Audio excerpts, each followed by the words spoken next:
Okay, so our game today, I came across a game. It's from PandaNet, European PandaNet tournament,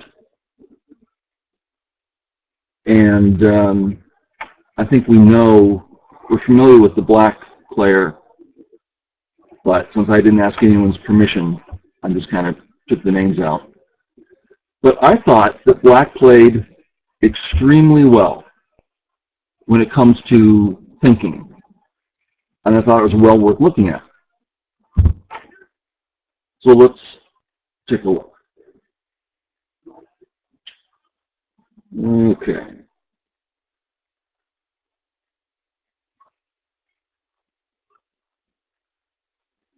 Quite regular so far. And we have our first change. You notice that A is bigger, but black chooses to take control of the situation rather than the calm approach at A. And this, of course, is just a style. It's fine to have a style.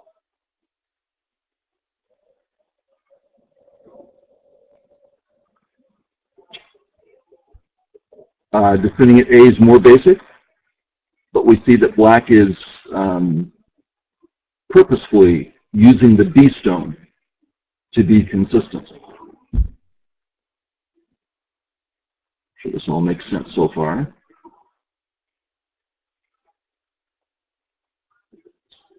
And here, A and B are both Joseki, but we see black being consistent again. This all makes sense so far, right? Nothing unusual other than black shows style over normal.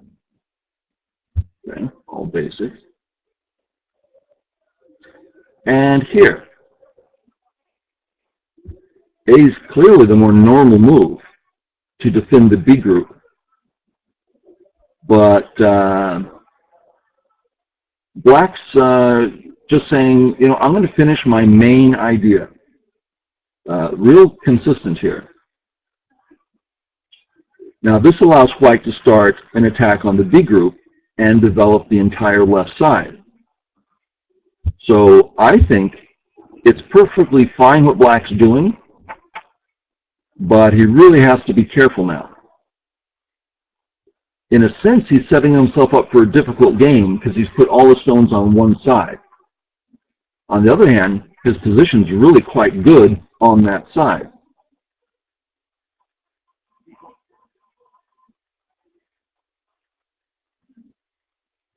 Why high if he's planning to pull out R8?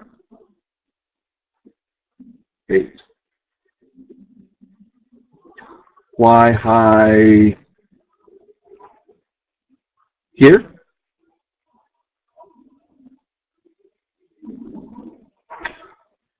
I certainly don't know his personal reasons. I would play this high also.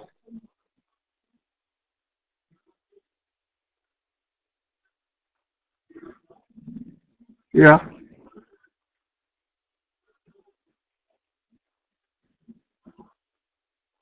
So let's look at it this way. Let's just compare the A, B, and C. I would suggest that the ace, if black plays A, that puts black furthest behind enemy lines.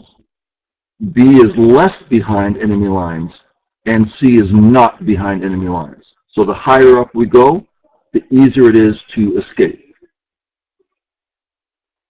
So I would say that's the perspective I would use in choosing B.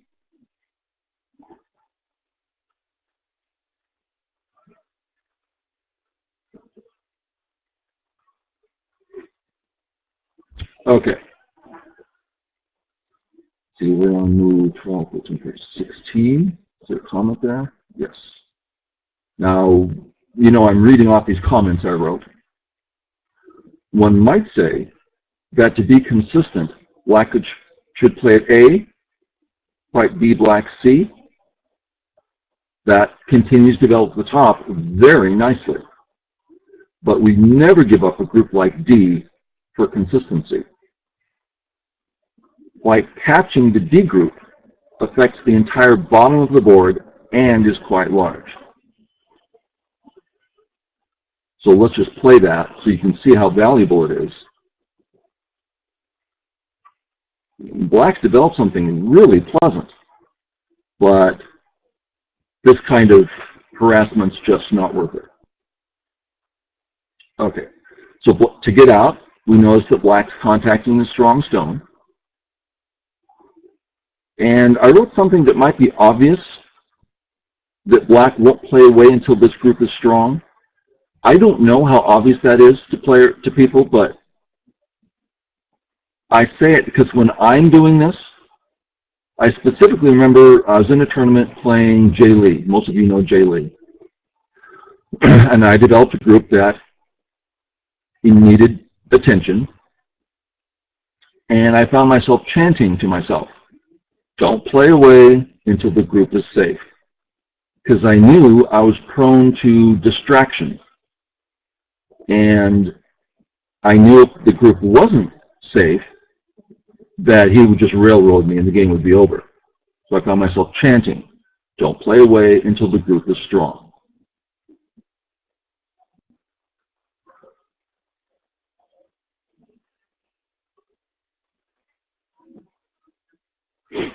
Okay. White got the big move on top, but Black's not unhappy about this. He has faith that his good moves will do him well. We notice that Black, a new thing on the board is Black has a very thick wall, and now he goes and uses that.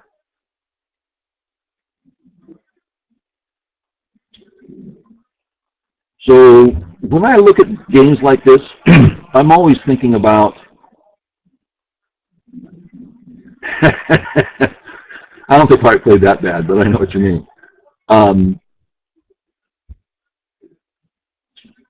I'm always trying to think, why don't Q players play like Dawn players? Now, once you're a Dawn player, you start thinking, this is so simple. Just play the easy move. Just play basic, straightforward, and slowly work on details. And the Q player tends to play very exotic, grandiose, or crazy moves. So hopefully so that's kind of what I'm thinking when I'm showing these is, how do we play, basic?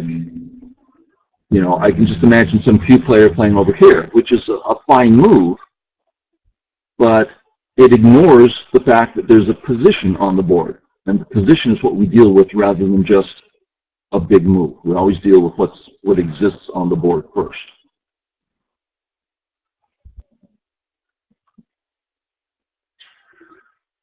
This is a forcing move, not the start of the fight. That's a very important difference. If Black plays this move later, White might give him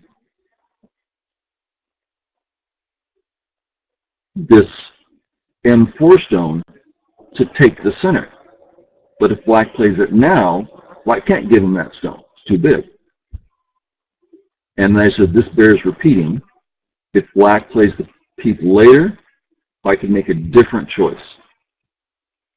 Maybe some of you got my grizzly bear joke.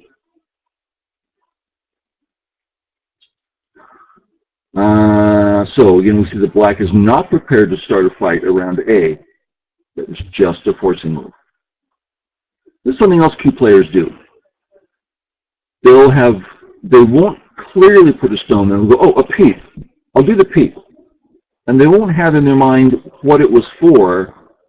So then they go, well, this looks kind of good. What happens if I start coming out? And they just kind of follow along blindly rather than think, I'm not in a position to fight. Okay, onward.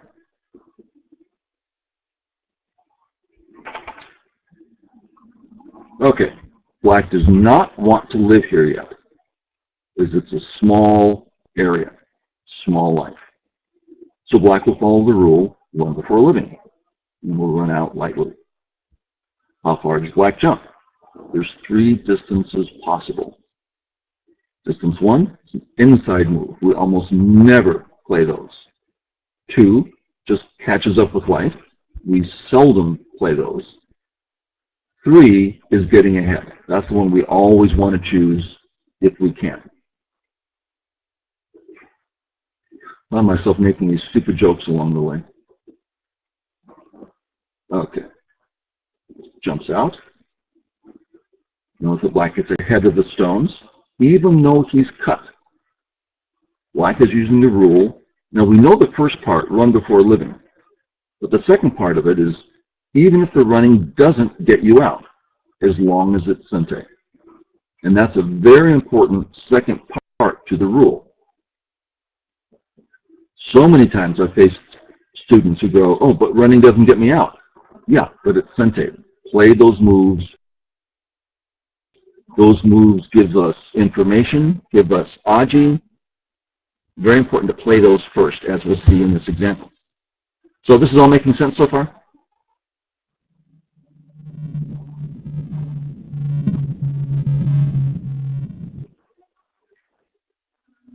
Now, this makes sense to the 3 dan. That's good.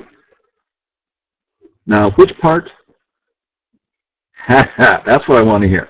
Let's start with what part confuses you and how does it confuse? And that might answer the 11 Qs question also. So what's confusing?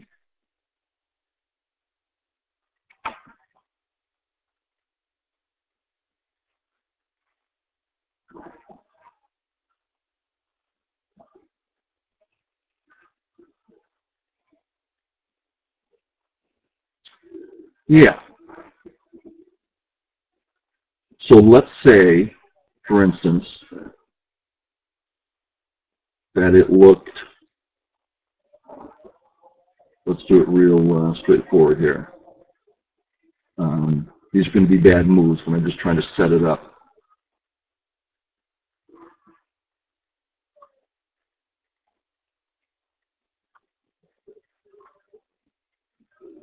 Okay, so this is hard to set up badly because we never play badly like this. We don't play outside moves that are cut, and they have to, everything has to be touching. We don't play them, now we're surrounded and it's his move. No, that's too expensive. Well, let's play this one out and see if it defines itself. We'll see a little more of this. So white plays here. White cuts through. The A and I don't see a B stone. The A stones are important. Let me mark them. The A and B stones? The A and B stones, there we go. The B and C stones are important because the C, how do those things get erased? Because the D group is weak. So notice that he just connected over here. Well, there's the A, B, and C. It is on 33. Okay. So the A and B stones are important. Did anybody show up? Yeah. Okay. So you're going to be that around? Love the team. All right. So the A and the B stones are important because the C group is weak. Now we keep looking at things of character rather than a readout. We don't even want to start readout until we see readout what area of the board, what's important. We always decide that first. If the C group was alive, then the A and the B stones are less important. We maybe give them up. But the C group is weak, therefore the A and B stones become important. Okay, so we're back looking at this run before living. Okay, black's main group can get out by chasing the A stone or the B stones. This is the common idea behind run before living, even though you can't get out, even though it doesn't get you out. So white does have sente, but because of our running moves, they gave us the ability to get out. So if it looked this way, I'm fixing the A stone, and I'll fix the B stones. Now we followed the rule, but our cutting stones didn't help us get out. And now it's his move.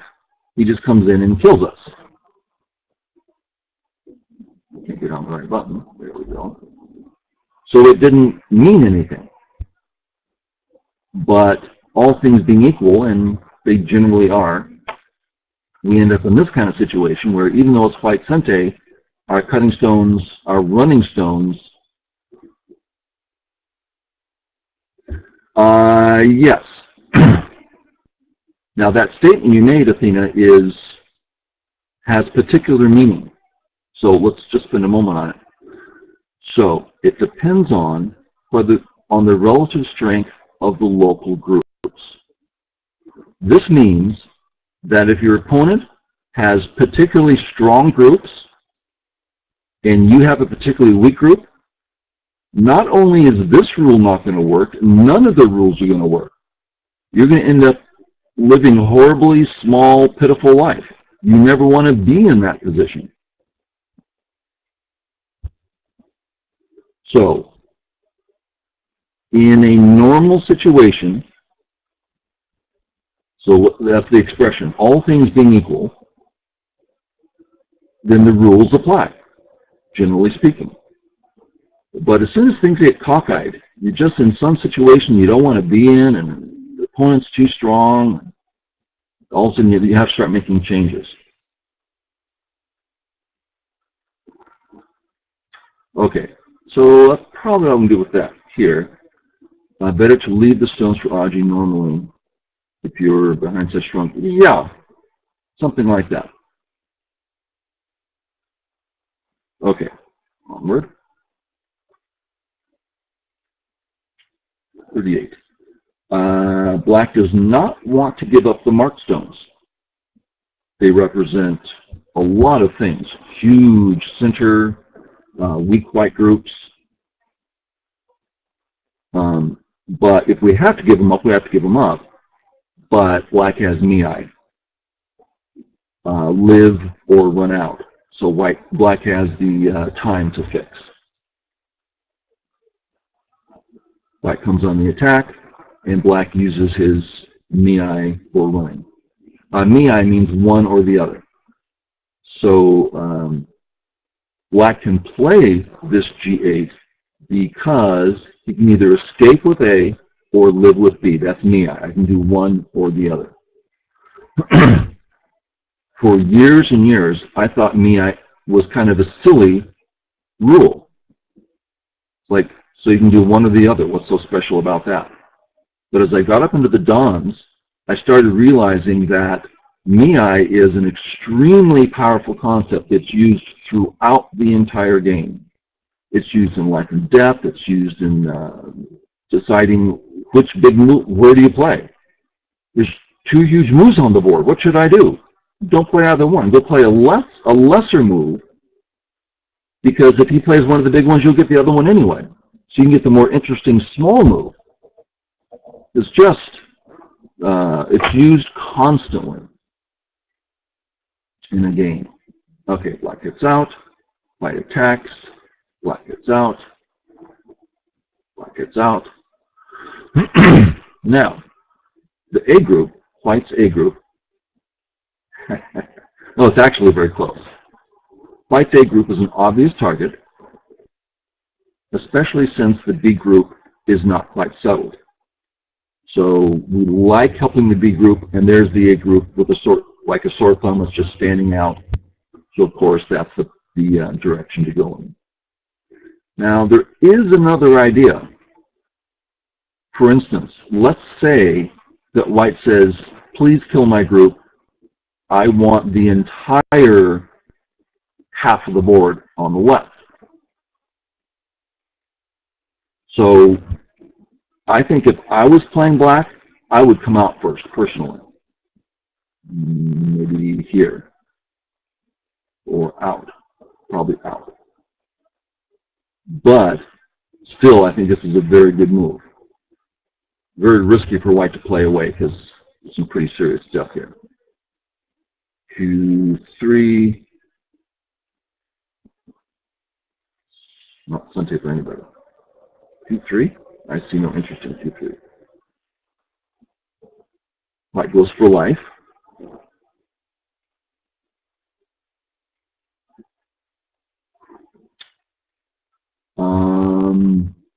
Here. Now this is another important concept. The A group played the defensive move at B, and white has not questioned that. So even though black isn't perfectly safe, it's safe enough and we can play away. Now the reason I think this is important is because a Q player is going to say, my group is weak, I'm going to get out. I'm so scared of the knight's move. White does not attack, and he says, great, I got to fix my knight move. But we don't, if the knight's move was weak and could be hurt, then we shouldn't be playing it to begin with. So the rule is, when you defend and he doesn't attack, we generally speaking don't defend again, because it's a waste. You already defended and haven't been attacked yet. Okay, so 48. So it's safe. This is a big idea. Okay. The B group can be attacked, but not severely. This leaves black the opportunity to save or defend the C stones. So we're all caught up? Everything's making sense, or enough sense?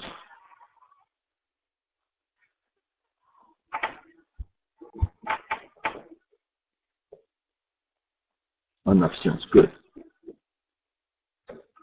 Okay, let's look at this last black move. Black had a few ways to defend, A, B, and C. Black is not strong enough to consider attacking the D group. He's just 3 little stones. Right now he's 4, but back when he had 3. This turn to A heads directly to the side where we want to go, haunts the head of 2 stones, and threatens to surround that white group. And the 3/3 is open, so surrounding this white group has a particular meaning.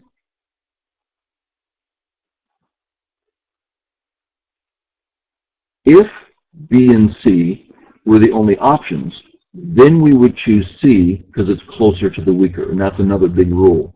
Play closer to the weaker, because you're doing more work that way. Actually, that's one of the first rules I learned that really affected my game. Play closer to the weaker. I got the 4 dan before I started taking lessons. And I wouldn't have my games as 4 dan, but I was very weak.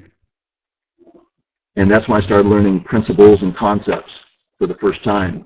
And that was very meaningful to me, to play closer to the weaker. And it's like, oh, getting more work done that way. It just makes such sense.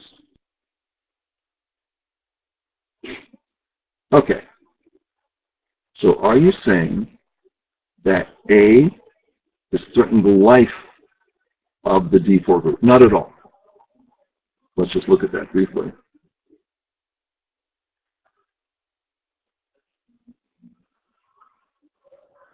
I would say that white can ignore and still live with the A group. But the A group is now surrounded, and the 3/3 is open. So it hassles white. It confines white. White's moves will become, if white doesn't play right away, this is nice life. It's big. It can't be pushed around. But if it's not played, then we'll live, but we're going to live small, a lot of forcing moves. Black will get a lot of comfort from it. Yeah. We don't like being surrounded unless we're already alive and don't even have to play anything. Then it's okay to be surrounded for the most part. So, move 49, no, 50. Oh, look at that. Look at move 51 and in the game tree, and below it is move 50, which is the white stone. I'm not sure if I've ever seen that before. but the black and the white stone are lined up. Guess that means I passed. I've never noticed that before. Something new. Okay. Move 50.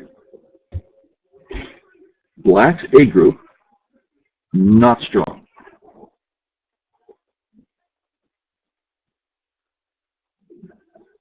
But it has developed a base for running. That's the square stones. Right? Got a little two-stone base, which is nice for running. Black can run with B, C, or D. C is clearly better than B, as it plays closer to the weaker. D would be great, since it's doing more work, more attacking, if it works. Does black dare play this cuttable knight's move? We must notice that as black runs away, that's the circle path, he runs into open ground. But as white runs away, he runs into the black area. That's the triangle path. This shows us that black is more ready to fight than white is, so he has the right to be aggressive. That's when I noticed that this picture looks like a bowl of vegetable soup. Now, I'm going to hear all's comments. So you're saying that the A is threatening the D4, oh, we did that one. Why is C closer to the weaker? Okay. So answering Swede's question, the E group, very strong. The F group, weak. D, we're looking at B and C. C is closer to F than B is. D is even closer. So as we move from left to right, we're getting closer and closer to the F group, which is the weak group. Does that make sense, Swede? Okay, so I just caught your comment there. Okay. Oh, Tabi Masu's here. It's left to threaten the left. I just have to have a nice follow-up T7 versus white, get at the middle. But Sharky says, if black can't capture white, he doesn't want to chase white into the Moyle potential. Black's concerned about the health of the A group more than center territory. I don't think we're concerned about getting or not getting points in the center. If it comes to points, we would much rather look ahead to points on the left, points on top. The center is just something that will take care of itself. As a matter of fact, all the points will take care of themselves. We want to help our A group. Black is thick.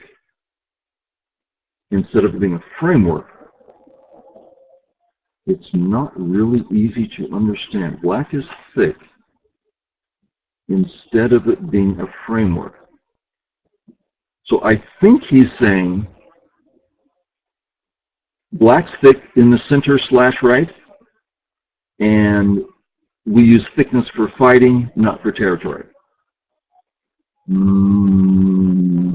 Black, I wouldn't agree that black's necessarily thick there, but yeah, center territory is not something like, so we're not going to say, I'm going to get my center territory and I'm sure I'll survive on the left. Oh, I'll survive, and he will, but it's going to cost way, way too much. There's certainly no framework for black. Okay, let's check out the framework that we're all talking about. We'll pass so we see the board a little more clearly.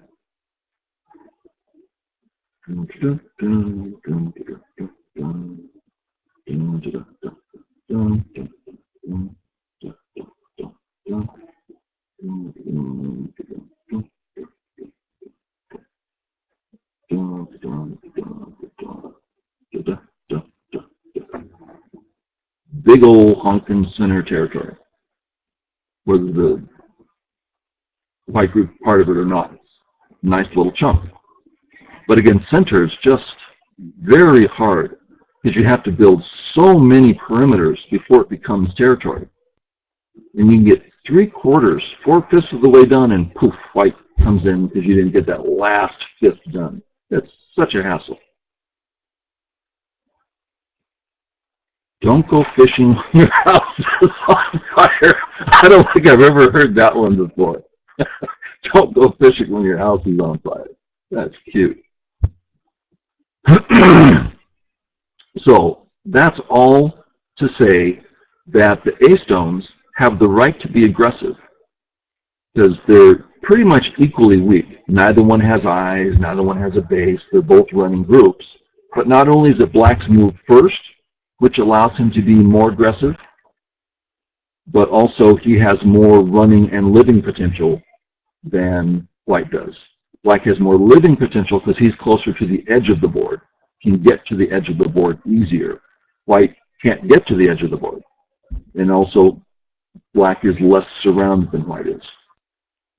Okay, so that's, again, for me, I'm very against reading personally because I'm a lazy person. So I would find this just based on character.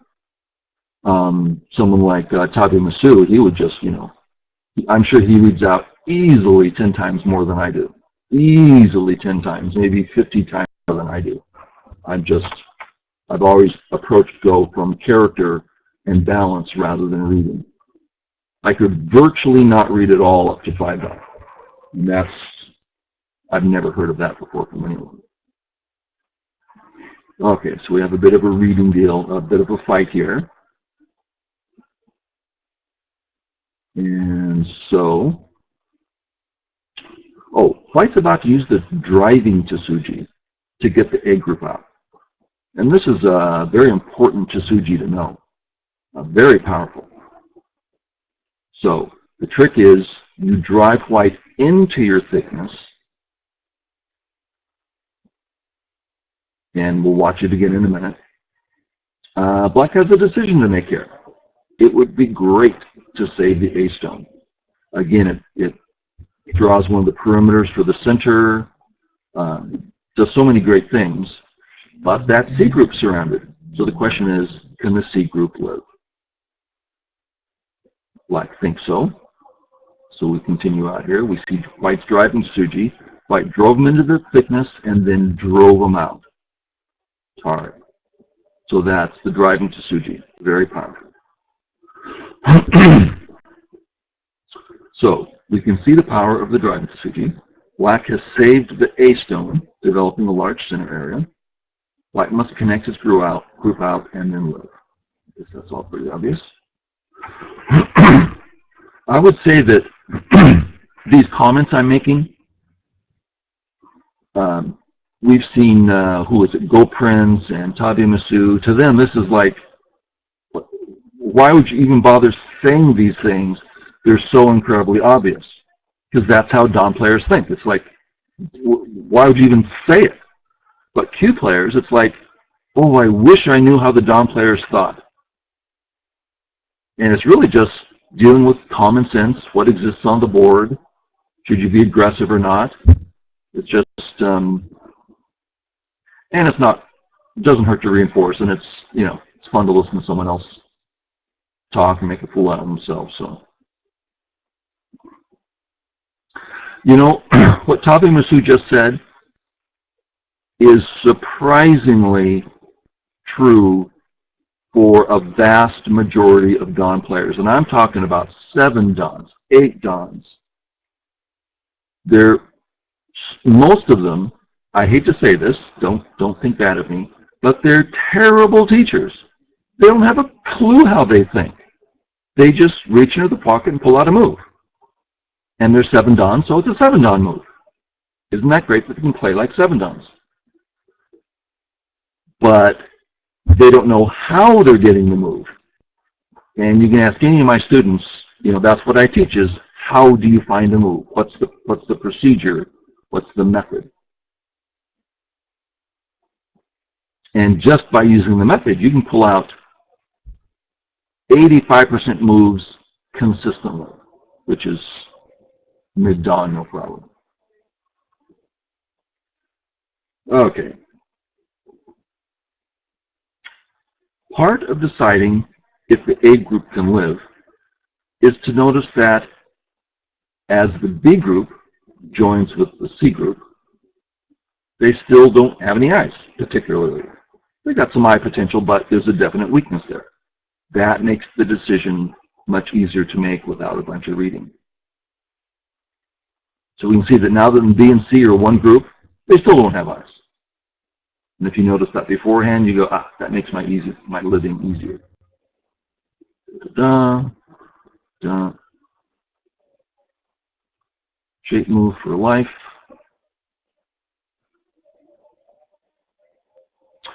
So, black's not alive, and it's his move. But before he lives, there is an important forcing move. Once again, black shows nice timing. It was a perfect time to play it.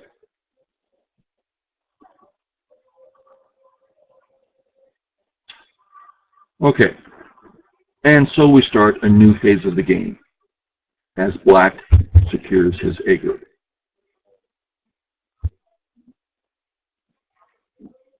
C5. Yeah. So bad for black? To be forced like this, sure. But so good for black on the right. Yeah. And we knew that from his opening that black would have trouble in this area. Black's really been in charge this whole time because black put his energy early on into the right.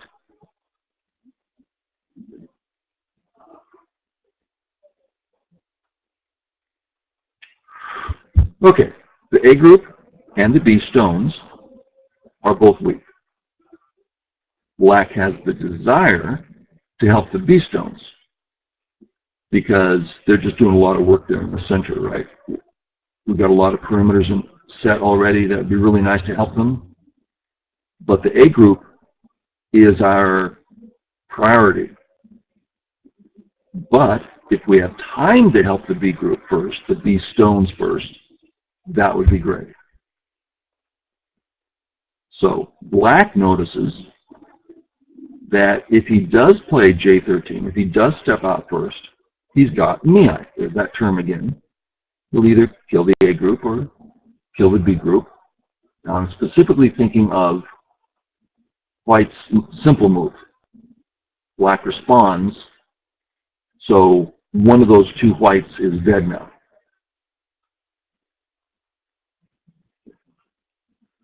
So having the foresight to see that, being able to play J13 is really quite valuable.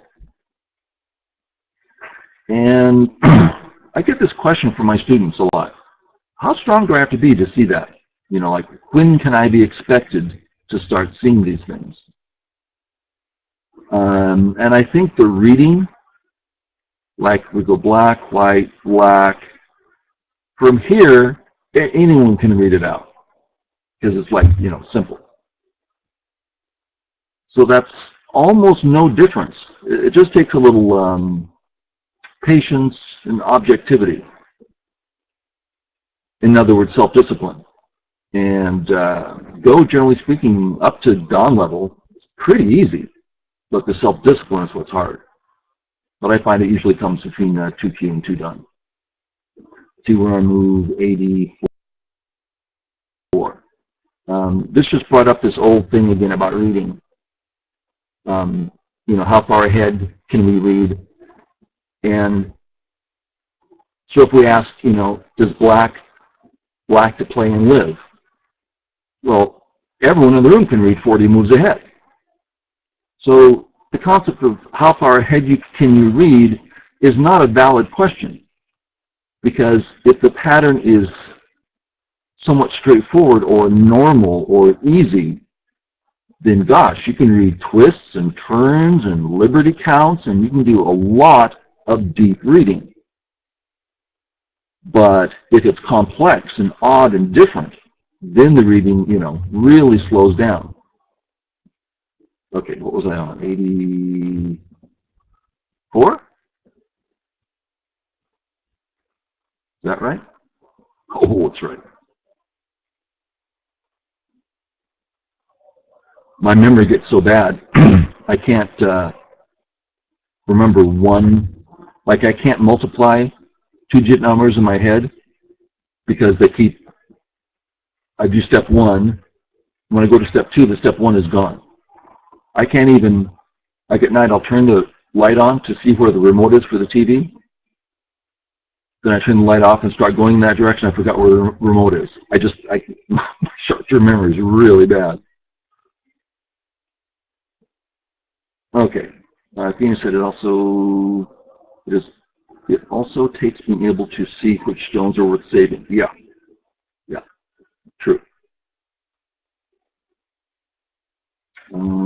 Guess, is it wrong to want black to play L11?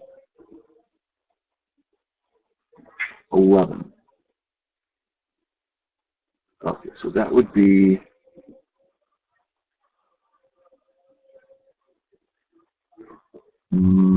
here, Plan 1, or one move later?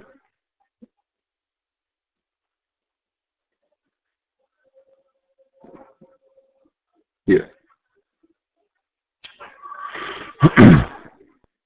This is actually a good example. So, Atari. Now that's not L11, but it's the same concept. These white stones are bound to die now. So, a cube player will see this move because of the limited picture. We can draw a line from H19 straight down, and the cube player will be looking at the right side. They'll see black center territory, how exciting that is. They'll see the weakness of the B group, clearly weak without a doubt. They'll see the ability to catch the cutting stones at J11. Like, wow, all these wonderful things. I'll just do it. They see all this great stuff, and they see it can be done, and they're so happy that they accomplished something. And indeed, that's all good and true. But they don't see one step further that black also dies, and white's area is twice as big, 3 times, 4 times as big as black's area. So it's always a matter of seeing the whole board. What's biggest, the timing, all like that. And again, seeing the whole board has nothing to do with reading. It all has to do with patience, objectivity, self-control, and again, those are the hard things.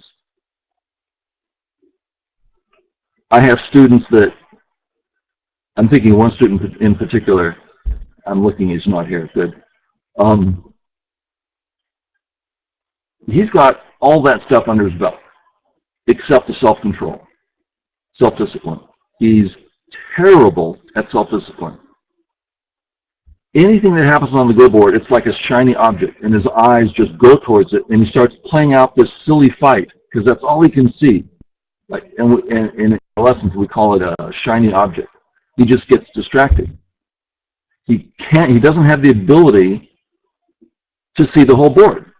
I mean, he'll go whole board, no problem, whole board, no problem, shiny object, boom, and have total focus on one item. And actually, he took the lessons for probably 2 years, and he understands everything. I mean, everything's fine, except he can't do it because of the self-discipline. It's so funny.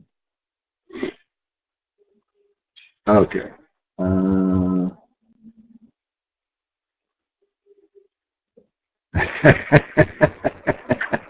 Yeah, you can see that we all suffer from this. Yeah. This is one thing that the professionals can do, because they've gone through the torment of every day play super strong players, and you learn the discipline. And that makes them extremely strong. Okay, going forward, black runs out, black runs out.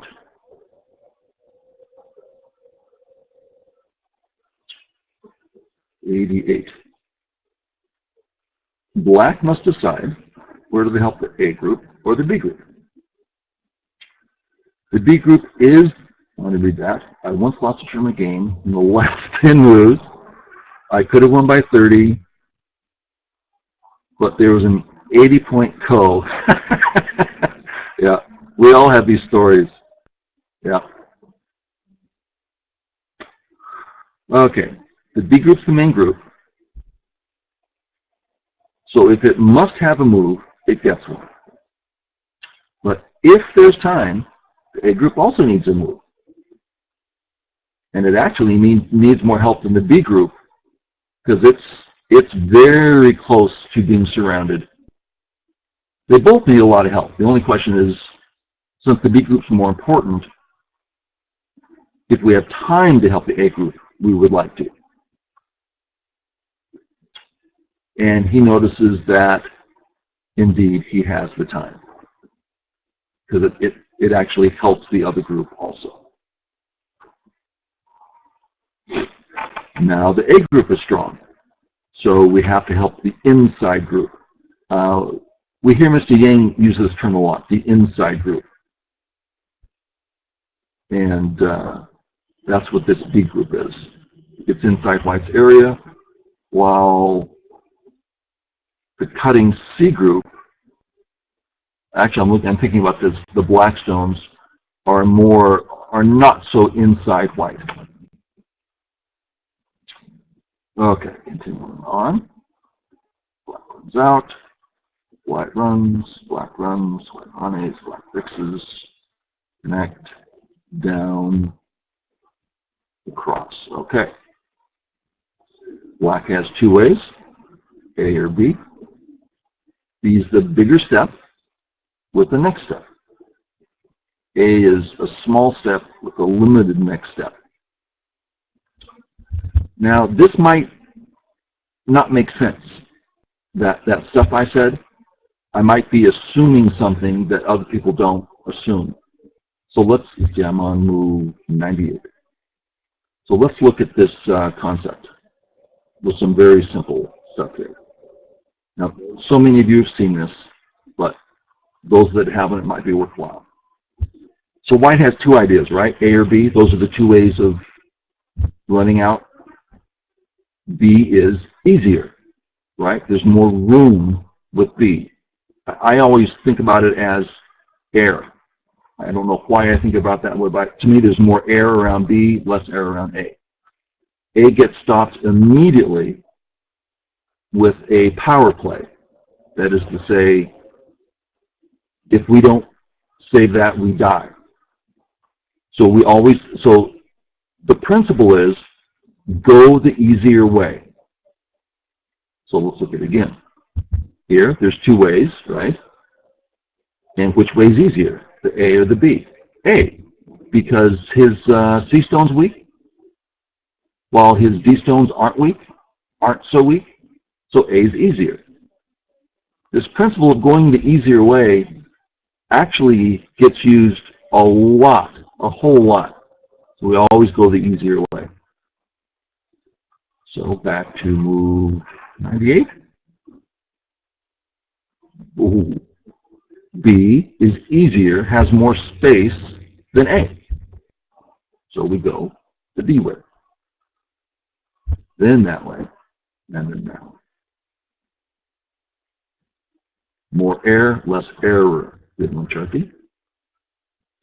Gote that has Sente follow-up. Gote that has Sente follow-up is better than Sente. I can't follow that. Okay. White plays E. Is that correct? White plays E. Okay. Lots of ways to respond here. We've just finished some fighting that has one or two options, very little decision making to make. Here there's gosh, got to be 30 moves you can make, and so many possibilities. So we got just get a basic idea of what's going on. So, A group, fine. Our B group, fine. Our C group, fine. Our D group, compared to White's cutting stones, we're fine. If White tries to bring out those cutting stones to hurt us, we'll kill his cutting stones. I mean, the D group is far stronger than his weak cutting stones. So we don't need to defend that. Conclusion 1, no need to defend anything in this area. Reading the comments here. Okay, back to my comments. Next step for White. The E stone's weak. Okay. Conclusion, we're going to be attacking the E stone. How are we going to do that? We again look around. We notice area 1, small and uninteresting. So we take it.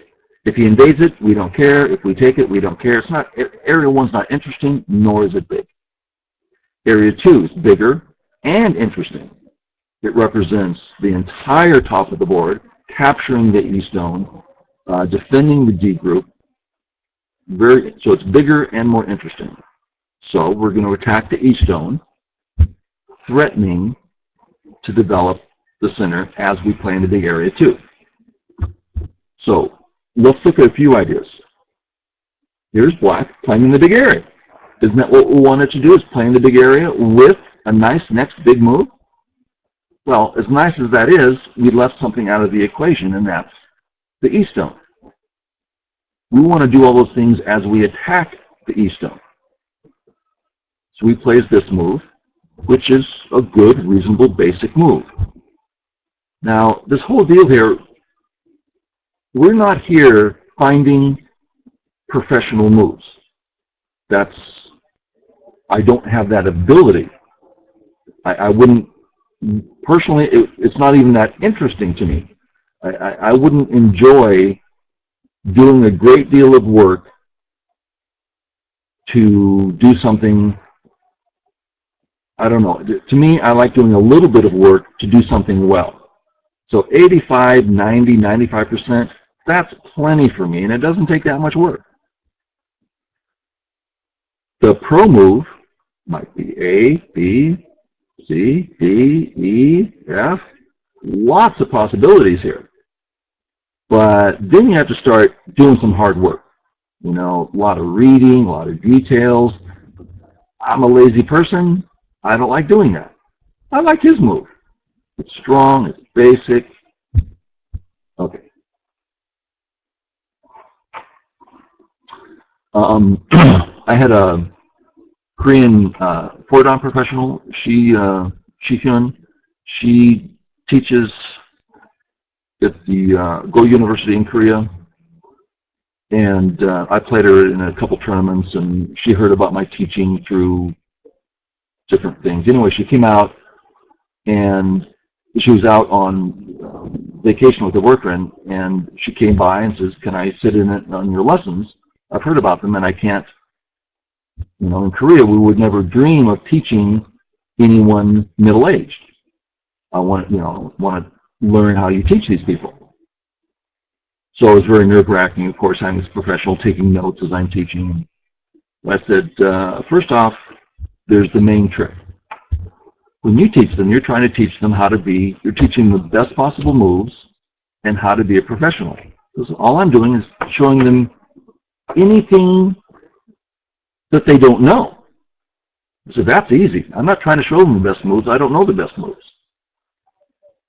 I'm just letting them understand Go more. And, of course, she would never have a desire to do that because she wants to teach how to be a pro. Okay, that was me rambling. We're on 106. And Black has a few ways to play here, right? 4 obvious next moves. We notice Black has no need for caution here. He's not the weak one. Also, we don't have any need to give the A stone easy life, anything comfortable. Notice B and C both kind of stand back and let white do what he wants. Right? So if we play here, yeah, we're hurting the left side, but the right side, that's kind of easy, right? Oh, now he's alive. It's kind of, it's white's freedom. We don't need to give white any freedoms here. Also, no need to let the A stone and the D stone talk. In other words, if we play in the corner, he's got 3 stones working together. That's kind of nice. So instead he plays here. Now they are still working together, but less so. Okay, so he chooses this one.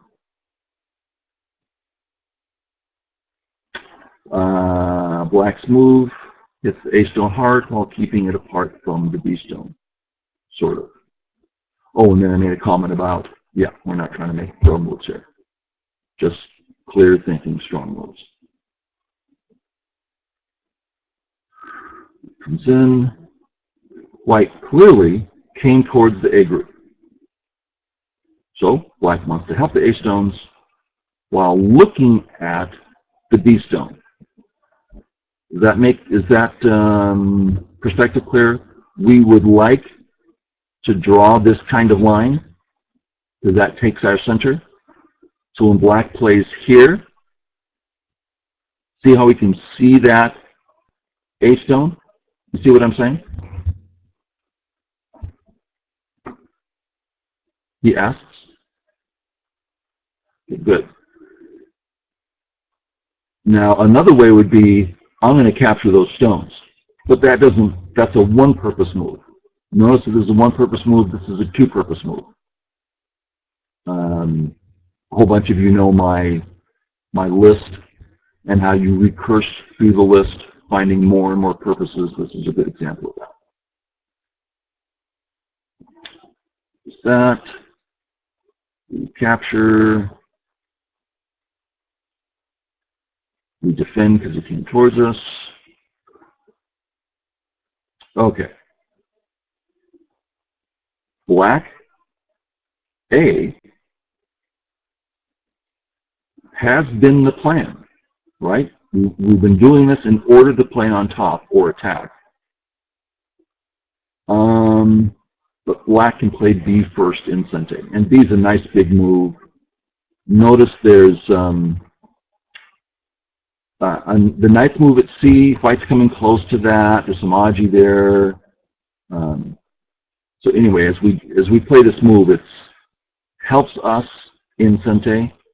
It also starts finishing our final perimeter in the center, so we will actually take all the points. It's a very valuable move. And now, the top is certainly bigger than the A area. Center's always, I mean, gosh, over 95% of the time, the center's smaller than the sides.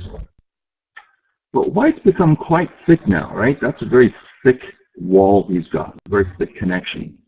So the A stone's getting a lot of Aji now. And that's kind of annoying. We don't like walking away with Aji like this. Now the strong player, again, will stop and read it out. Does it work or does it not work? How much does it work? What's the most white can do, and is the top bigger than that? Man, those are tough questions to answer. You have to detail everything out and count and read out all the variations. Again, I've got no desire to do that. So to me, it's like white's thick, there's Aji around A, makes me feel bad. So I also would play here. Not only does it finish the perimeter, fixes my weak stones, and I don't have to think about it. I really enjoy, sounds funny, I really enjoy not thinking hard in Go and playing at a reasonable level. I really like that. Okay, still O12.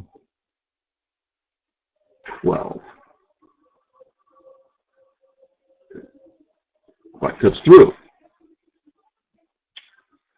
Now remember, the top has been bigger than the center. We've only been playing the center because of the Aji. Did white's move perk the Aji back up enough to be concerned? I don't think so. our move here, our black move, that's pretty strong. We've really taken a handle on those cutting stones. Did white's move really bring the cutting stones back that much? No. My definition of thinking is very restricted. Intuition is thinking. Recalling important principles is thinking. True. True. To get to a spot where you're, good comment, brain crash. Yes, we'll get to that in a moment. So, important principles like, let's go with defense first. It's one of the most basic principles in Go. Defense first. Make sure you're strong enough to do whatever you need to be doing. So my students come and they want to learn stuff, and there's a position, and I say, defense first. And they go, oh, I should be playing this way. Yes.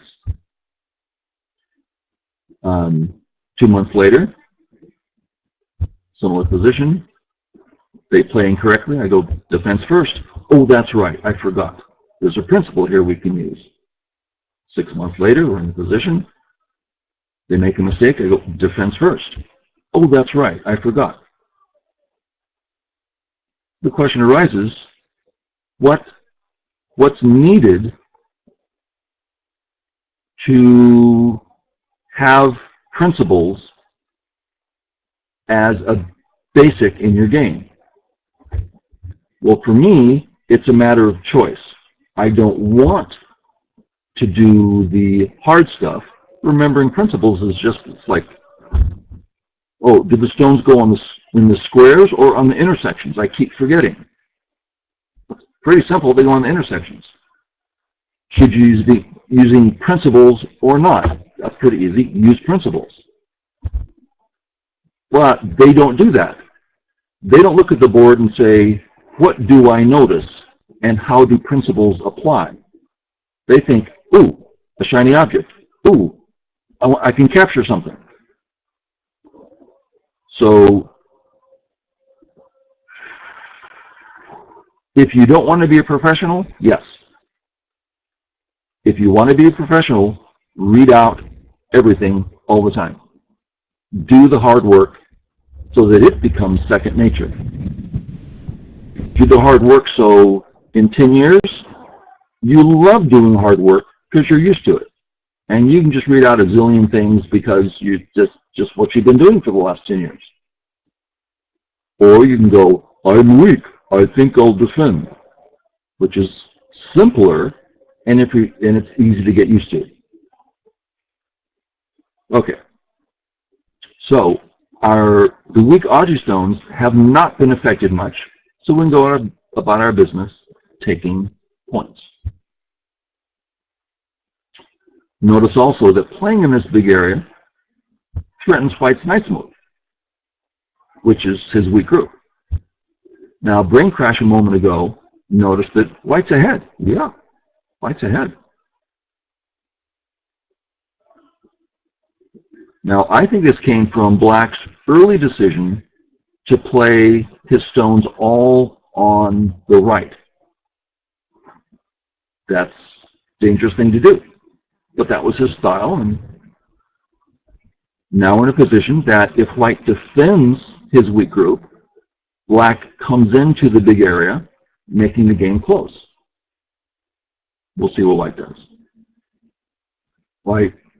Black, I counted it, depending on how you count, approximately, white's got 15 more points. White actually played 12 back then, yes.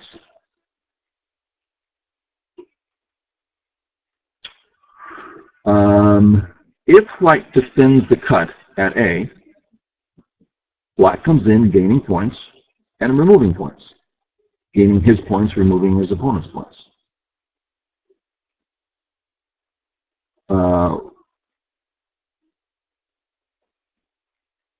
I can't make sense of that comment I said. But ignoring all that, it seems to me that white should strengthen, since white's ahead, he should strengthen his group, allow black in, and let the end game happen. And he should win by 2, 3, 4 points. Intuitively, that's my sense. But white got greedy and says, no, I'm keeping my points, and I'll be able to live. So this is a big choice for white. Big choice. So black has no choice now but to cut. White is now cut. Now that the dust is cleared, we see that white chose to keep the top, which is very large, because we also have in-game, right? At L18, we can kill the L18 stone, which is quite large. So it's big by itself, plus the future is big. But living doesn't look so easy. This is why I said that white perhaps should have connected the A group out and allowed the in-game to happen. Boom, boom, boom, boom. White threatens that. Black fixes.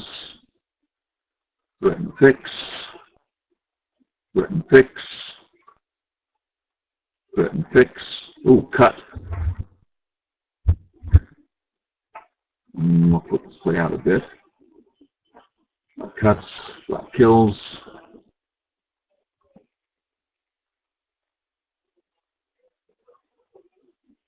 Black says it's hard. So at this point, white could play a ko, right? There's a ko here. Difficult ko, though. So we have a big life and death deal. All right.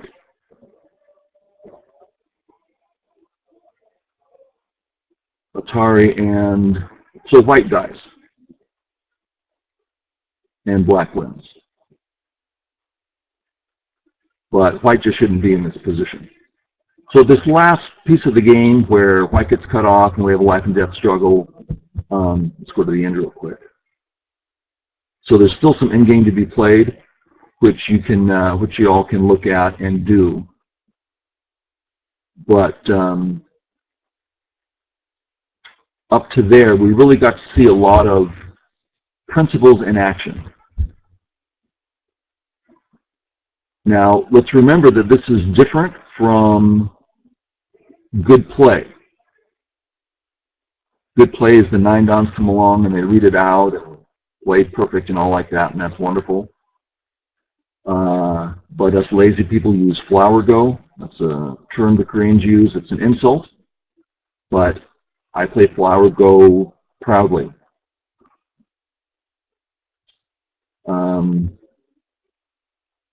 So good, we got to see some principles. And that took us over an hour. Interesting. Alrighty. Well, thanks everybody for coming. As always, I urge you to download the game and go over this stuff and check out the principles. See them in action. Ask, how can I use these principles in my games?